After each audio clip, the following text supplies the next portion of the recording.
Hello and welcome to another episode of the Tejano Traveler. I'm your host Wally, and today we are on El Camino de los Tejas Trail. This is part three. We're heading east. We just finished with San Antonio. We've gotten our paperwork. We've done all our things. We've repacked everything and gotten all of our supplies. And now we are leaving and heading straight to Landa Park, where Comal Springs is. Here at these springs, you can see evidence of people who have visited for thousands of years. They have come here to stay. They have come here passing by. They have come here to grab some water and head along on their way. And this is what the people, the travelers on the El Camino Real de los Tejas would do. They would stop here, get some water, and just generally refresh from the long journey. The waters here were pretty cool temperature wise, so it was pretty fresh, cool water that they would enjoy.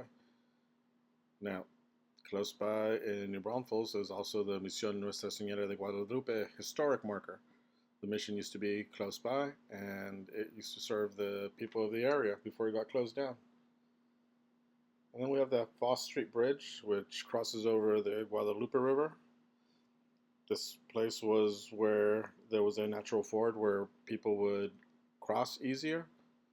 You know, they had their carriages or their packages and everything like that. They needed a place to cross, and this was an ideal location for that. If you come here, you can still see some of the reason why they would cross here. And then they would head over to their original site of San Marcos, which is now pretty much an abandoned countryside and farm fields. But you get to see where their original San Marcos was. And then once you're there, you'll see why San Marcos used to be here, because there used to be an excellent place for crossing the river. The McGahey crossing over the San Marcos River was important to them. And close by, you get to travel some of the old historic routes. This time, of course, you can travel by car instead of carriage or buggy or horse or feet. And another important stop was the San Marcos Springs. There's going to be a lot of springs in this area where water was cold, water was fresh, and you could refresh your horses, your peoples, your families, and these places were important not only to the Native Americans, but who had pretty much already had an established trail, but also the people traveling from Mexico City. And for a while there, the missions were relocated to Barton Creek because it was a warmer climate, not as hot compared to other areas, and not as hostile, and they had the access to Barton Creek, Barton Springs. So this area was once a stop along the Camino Real de los Tejas. And then they would cross the Colorado River here in this area. As you can see, the water's not that deep. It's a natural ford. A ford, of course, is a natural place where you can cross a river. Sometimes they exist, sometimes they don't. But this area here under the Montopolis Bridge was definitely a place where they would cross, and you can see Austin from there. A stop was also McKinney Falls on Onion Creek at McKinney Falls State Park. That's what it's known as now, but you can come here, you can see where some of the Anglo settlers traveled along their route and settled here in this area, which was a nice place to settle down because of the creek. You had access to water, and that was probably the most important thing along the Camino Real. You had to have water, and here are some of the areas where they would traverse. You do see some old buildings, but those buildings do not date from the time of El Camino, but it's still kind of cool to come and see these places if you're in Austin. Then you eventually reach Bastrop, Texas, which shares its Camino history as well, and you get to see the portrait of this wonderful lady who helped save El Camino Real de los Tejas back in 1918.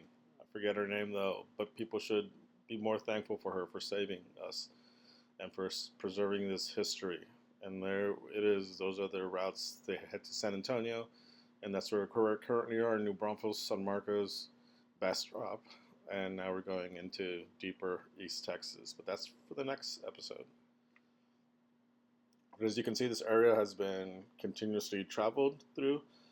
A lot of people think, oh, like El Camino, the Spanish people came and they made the route. No, a lot of these routes were already established between rivers, between creeks, between areas where people knew that you could survive, such as these lost piney woods in Bastrop, where these pine trees would grow. It was definitely a safe place. It was shady. It was cool. So the Camino passed through there.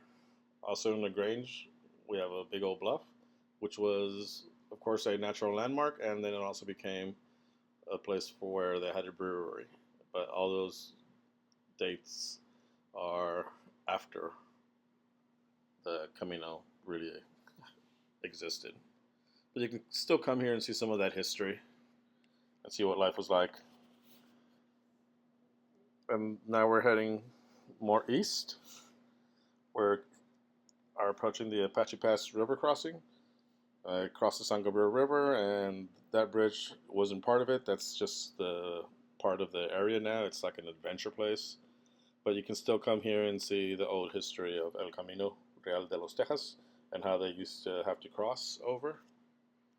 Like I said, these places have been there a long time and people continue to use them, such as this bridge. It was basically crossing over right where the travelers along El Camino used to travel. Now it's its own thing.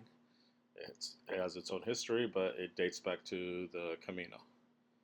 And here I am lost again because GPS was not taking me where it was supposed to, and I could not find these mission markers until finally I just turned randomly and there they were. So don't follow your GPS, just roam around randomly. That was Misión Nuestra Señora de la Candelaria. And now we have Misión San Ildefonso and Misión San Francisco Javier de los Dolores. All these missions were located pretty close to each other.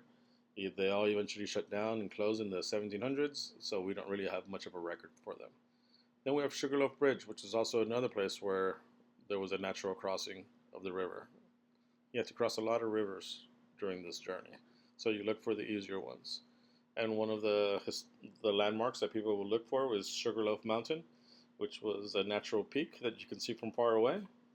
Now this place is a sacred place to the Tonkawa people. They believe that that's where they were made and that's where they descended from. But as you can see it from far away, so it became a landmark. If you saw that, you knew you were on the right track. And then they also passed through Old Fort Boggy State Park.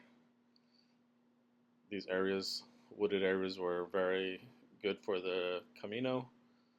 You could stop here, have some shade, have some water, enjoy the creek, and then continue on. Of course, there wasn't a park back then, but the general area pretty much served the same purpose. There's no historic buildings here, though, so you can just come here and know that El Camino used to pass through here. Some of the trails take you along, and you get to sort of see what kind of terrain these travelers used to travel on, which is all pretty cool. But anyways, I hope you've been enjoying these videos, and I hope you like and subscribe, and hopefully you've been learning some new things. Thanks for watching. Bye-bye.